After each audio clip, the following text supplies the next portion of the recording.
Welcome to the revision lecture on exception handling. In this video, we will learn about exception handling and we will do this with the help of an example. Let's start with the introduction to exception. An exception is a problem that arises during the execution of a program. So it's a runtime error that a program may detect.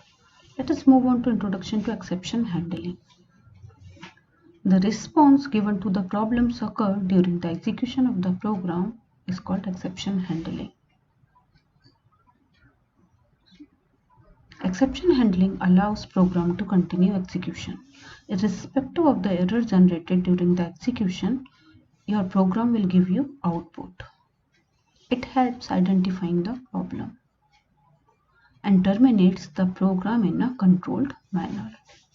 So we will get the output irrespective of the error generated during the execution. Three types of exceptions are there: try, catch and throw. We always place error-prone code inside a try block. Then it is handled using throw block. After this, the exception is caught using the catch statement and then it is processed. The syntax for try, catch and throw block is throw, then try block and then catch block. Here we pass an argument to the catch block.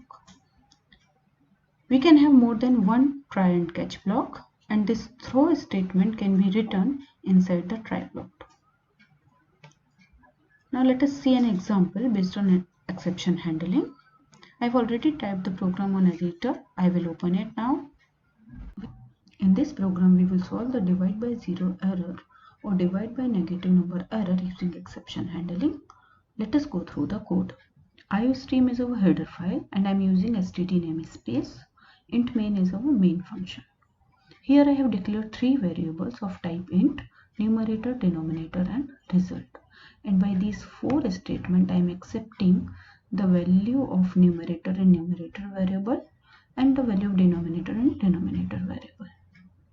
As I have told you, we always write the error prone code inside this try block.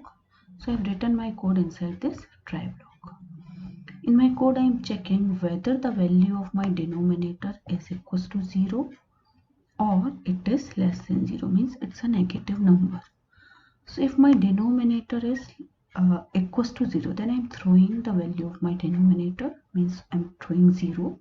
Else if it is a negative number, then I'm throwing this string negative denominator not allowed.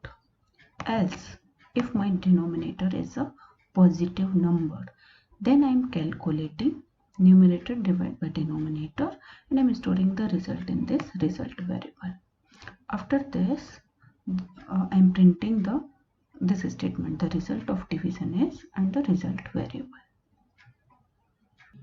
So inside try block, we are throwing either an int value or a message, and they can be caught by respective catch block.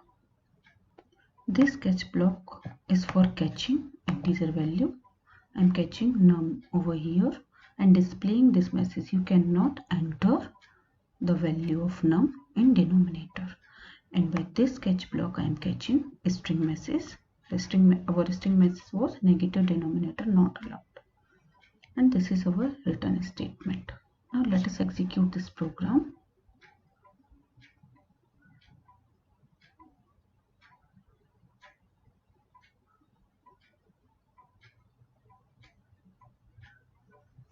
Enter the numerator, I am entering 10, denominator I am entering 2.